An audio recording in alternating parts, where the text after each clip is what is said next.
On this episode of Carnage, I have to pull the engine back out of the Ute. Yes. Yay.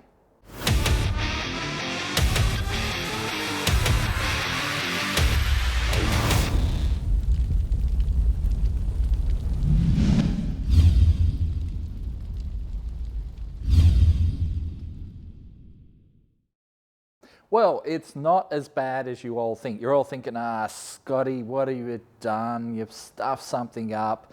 You probably hurt the engine. You're half right. Engine is fine. Well, as far as we know, engine is fine. However, I did try something, and I talked about it last episode. I did try something, and it doesn't look like it's worked. So, you may remember when I did the scavenge pump, I have done the return line up here into the valley, and it's quite a small line. It's like a -6, and yeah, there's a -10 feed to the pump. So there's -10 feed to the pump, -6 coming out. I just thought we might get away with it because it's only a -6 up hole up the top here, but it doesn't look like we have. So what we think is happening, so you may remember when we fired it up last episode, it ran fine, that was all good, but we did spray something out on the ground, and it was oil, and it was oil from the turbos. And what we think's happened is it is backlogged the oil up into the turbos. It hasn't been able to suck the oil away quick enough, and the oil's ended up in the exhaust housings and leaked out, and yeah, it's not great, but it's not the end of the world either. It just means I have to pull the engine out so we can drill and weld a bung on the side of the sump so we can put the scavenge pump drain line basically into the sump. Something I probably should have done right back at the start, but I didn't, because I didn't think that far ahead at the time. So here we are, pulling the engine out again. All right, this is going to suck. Let's just get started.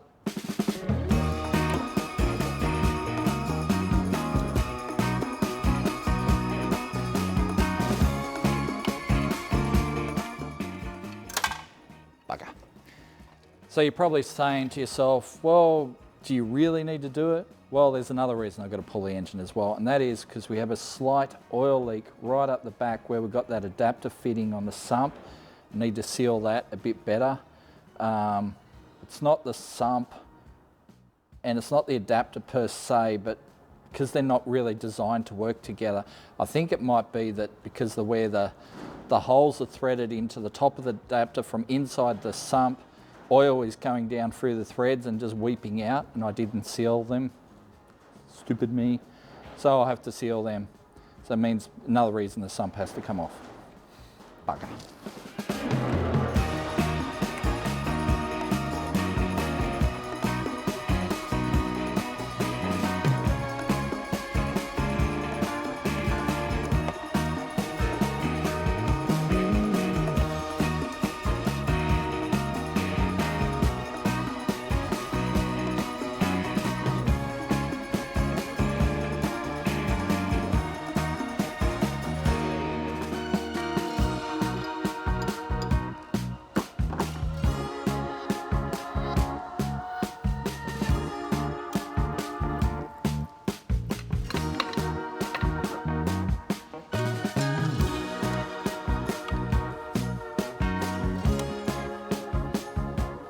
Okay, come with me, my fine fellow.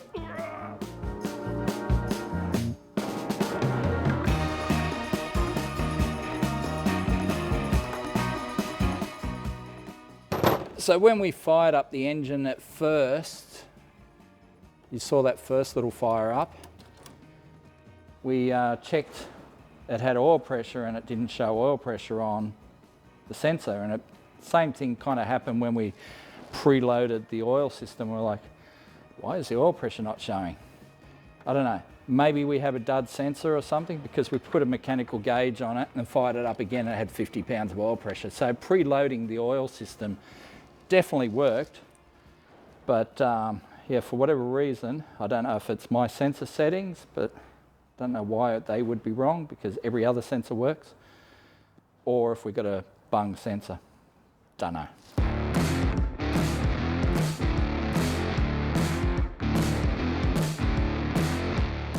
Okay, so this is the line in question.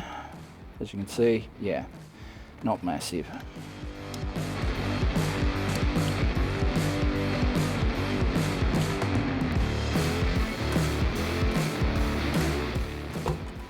Look at that, plenty of oil up there.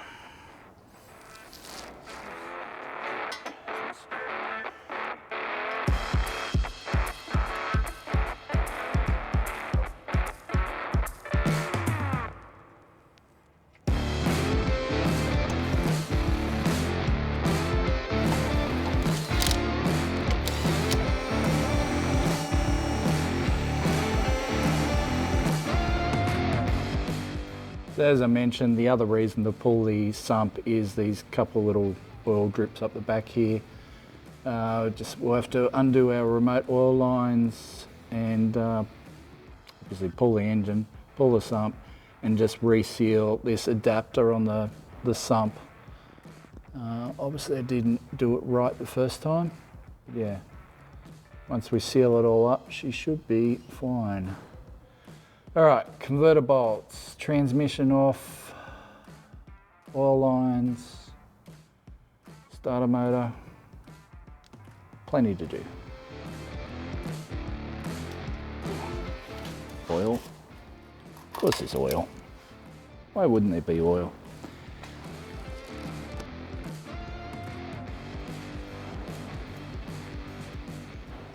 Oh, that's right, I Loctited these in, didn't I? Because they were never coming out again.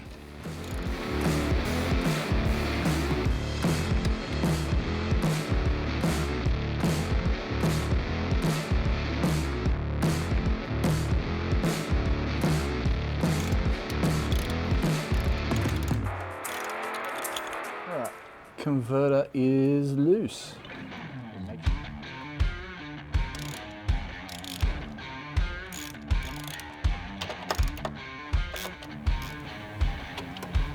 Oh yeah, plenty.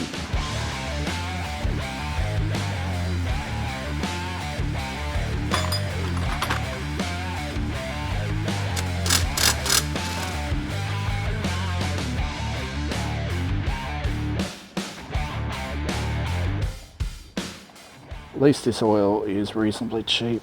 It's only 75 bucks worth of oil. Nice and clean. I guess you'd want it to be.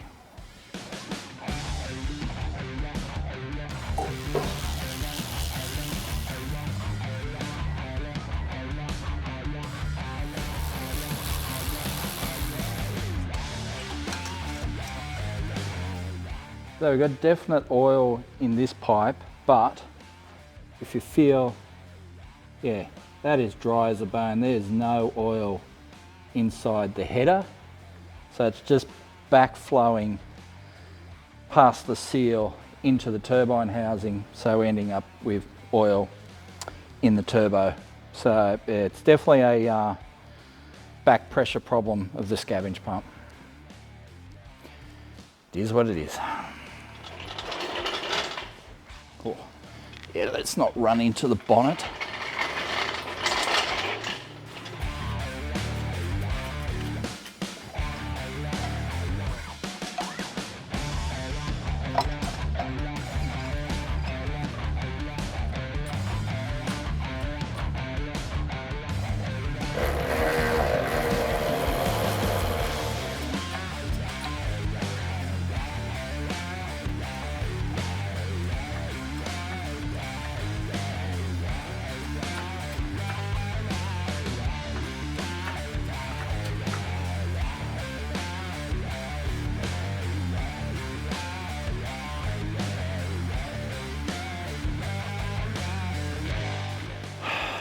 Ta-da!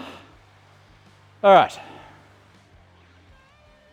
Drop that on a trolley and then go home, I think. Right, so That was slightly under 2 hours to remove, so that's not too bad for a what it was working engine. All right, so we're going to next pull the sump off it, get a bung welded onto it, make up a new line for our scavenge pump, get it back in the car, and you will probably see it when it's back in the car because I'm not hanging about and you won't be seeing any video stuff, or at least Matt won't be here for another couple of days. So, hopefully by the time you see this, the engine will be back in the car. Fingers crossed.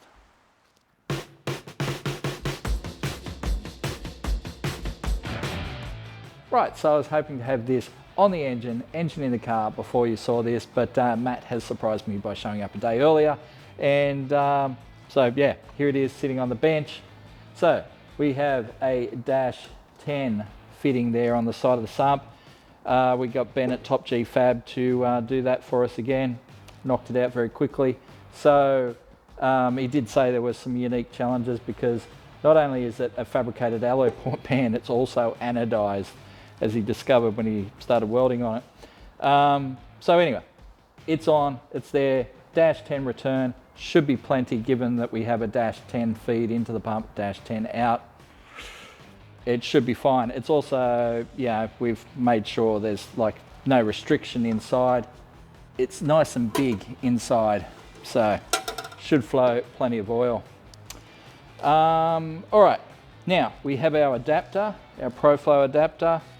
As we've mentioned before, these aren't actually designed to work with these sumps, but we have been making it work.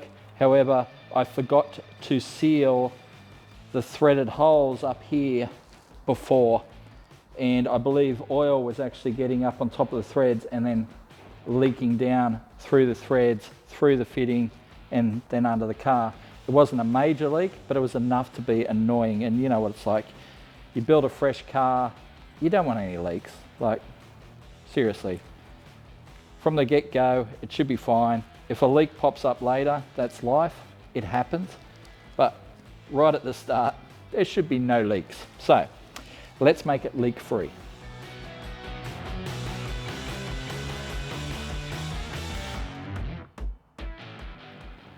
So I decided to slash it up a little bit, and that will help make sure it seals.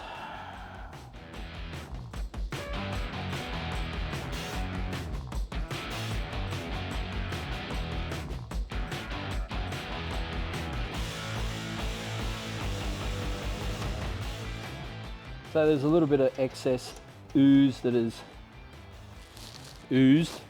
So I'm just going to go in there with the blank end of a drill bit and just pull it out. So it doesn't dry in there and block up any passages.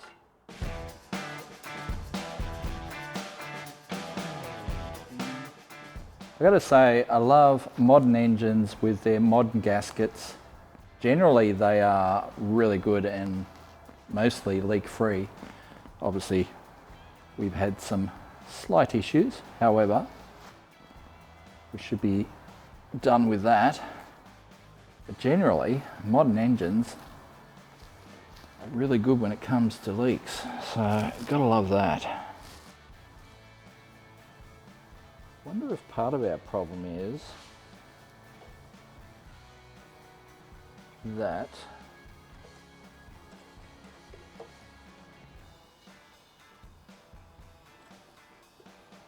the seal runs across these and doesn't give a perfect seal. So what we can do, more slash.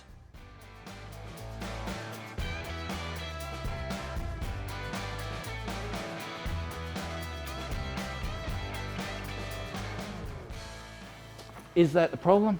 Don't know, but let's make sure it's not. So what I'm going to do is let that dry overnight, let it get hard, and I will slice it off flat with a razor blade and then get it on the engine, in the car.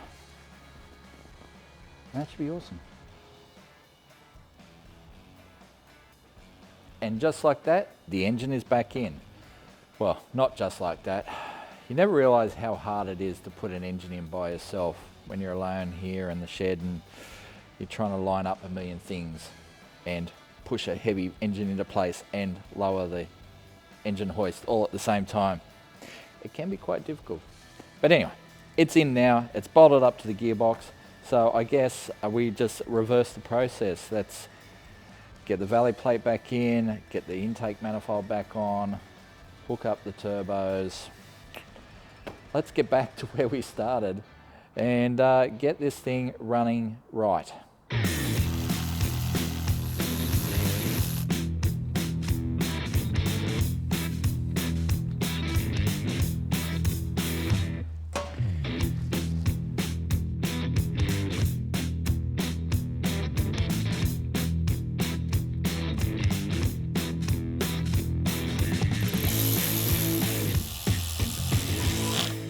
So it's time to put the manifold on. Normally at this point I would be looking to put the oil pressure sensor in there because it's easier to do now than it is with a manifold on. It's not impossible with a manifold on, it's just harder. However, I had this sensor in there before and it wasn't reading oil pressure. Now, I'm confident I'll get the settings right in the Haltech. I could have them wrong, or it could be a dud sensor. A new sensor is a minimum of 126 bucks. So I'm gonna have to probably go get one anyway. But I might wait until Adam comes back and then he can tell me if I've got it right or not before I spend 126 bucks on another sensor. I was gonna throw this early sensor in there because I know this one works. This came off our LS from the Mazda. However, it's a different plug. So, no point. So anyway, I'm just going to have to throw the manifold on, change the sensor later, and just suck it up. But yeah, cars.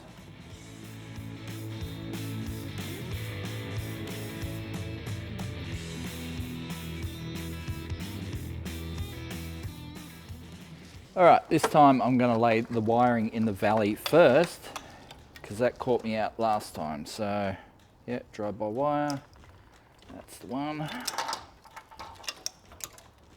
Their injectors, don't need them up there.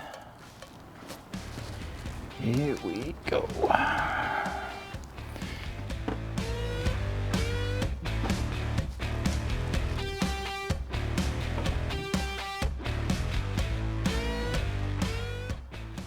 I call him Mr. Grabby.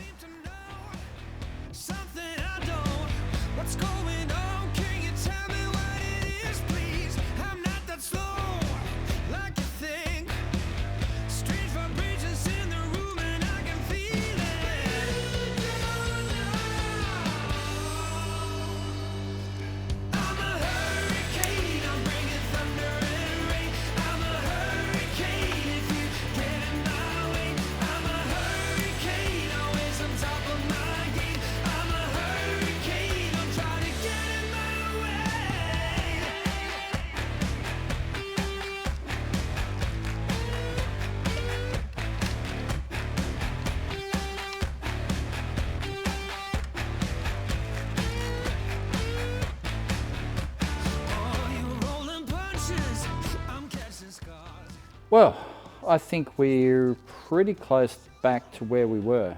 Obviously, I've got to do the pipes on the turbos, stuff like that, but yeah, we're getting there. And then I also have to do my new pipe going from the scavenge pump to the sump, but that won't be too hard. But I think that'll do us today, and then next week, really don't know, but we're just going to keep going until this thing is ready. Okay.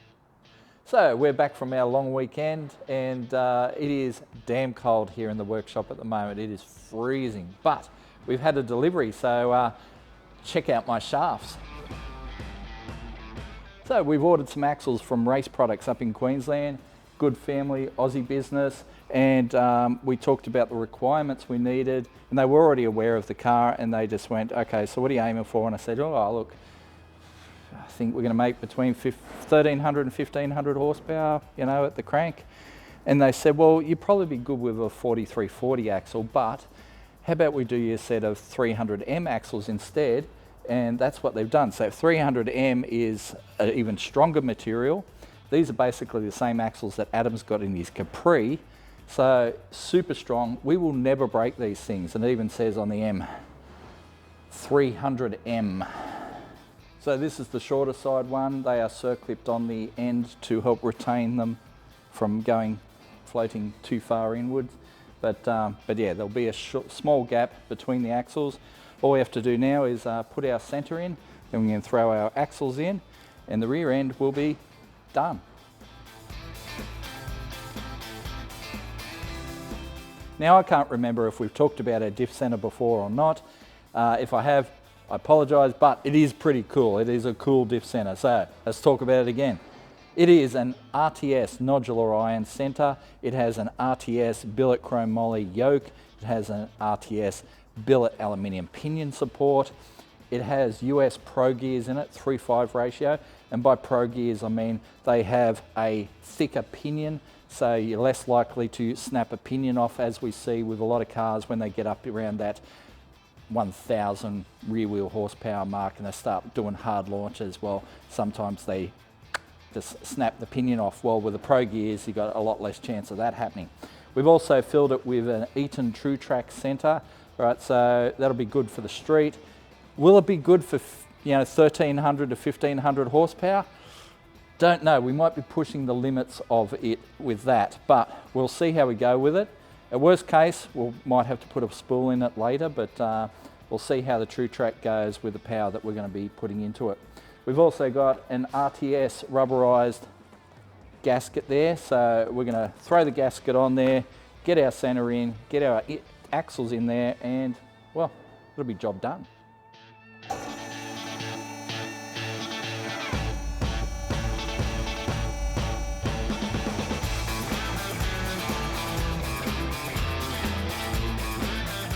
Okay, gasket on. Hopefully she seals up nice and good. Okay, all right, here we go. All right. Oh. That is not light. So I had that all assembled by Luke at Mobile Diff Repairs, so he's done the assembly for us, but yeah, we'll use the trans jack to get it up into the car, and that'll be job done.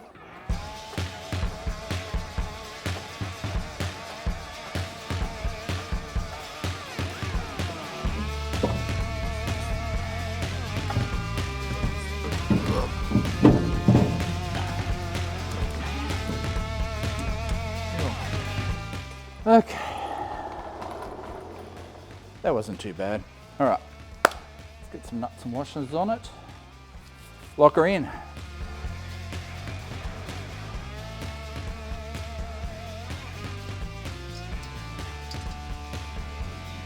Even the nuts and washers are from RTS.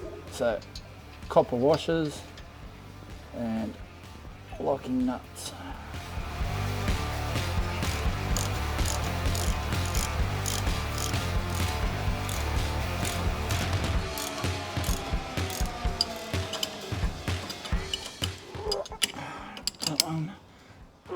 There we go. Alrighty, job done. Turns freely.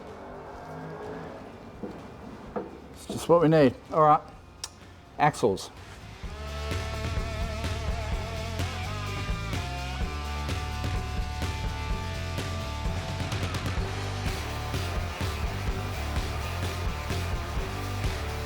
Because the axles are different lengths, we have a short one and a long one. This the short side goes in the passenger side.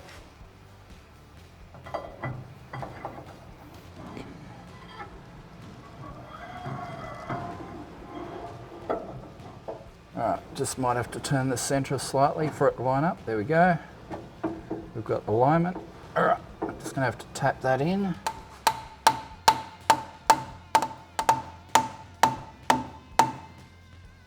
Just tap it in. All right, same deal. Line her up.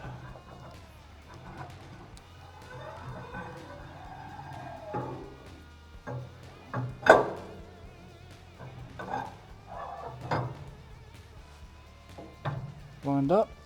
There we go. All right. Now there is a slight issue here. The caps that run over here, because these are race products axles and strange centers or strange hubs, the circlips are a bit big, so we're going to have to replace these circlips with a slightly smaller one that'll fit inside the cap, so it doesn't interfere with the seal, because the seal on the strange hub runs on this face here where the circlip is, so we're going to run a smaller circlip. But other than that, it's pretty much ready to put caps on. Need a tail shaft, obviously it's still on its way. But yeah, the Ute's getting there. Almost there.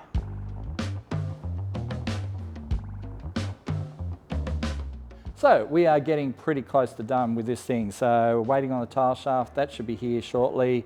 Adam will be back from his holidays soon, so he's had a lovely holiday with his family, and the dude deserves it, he works his butt off. So he'll be back shortly, and then he can put a tune in it, so we can fire it up properly, run it properly. I mean, obviously we've done a startup, we proved that it will start and run, but I'd like to have Adam here before I run it again, because it is definitely over-fueling something fierce. And I've still got some odd jobs to do, so I've still got to do water lines, shifter, all that sort of stuff. So just little jobs, but just that's what will tie up the rest of my week. Doing all that odd job stuff, and then it'll be back to MPW for Turbo Smart wastegates and blow-off valves, and then we can tune this thing, run it up on the dyno and make some real power. But you're going to see all that on a future episode of Carnage.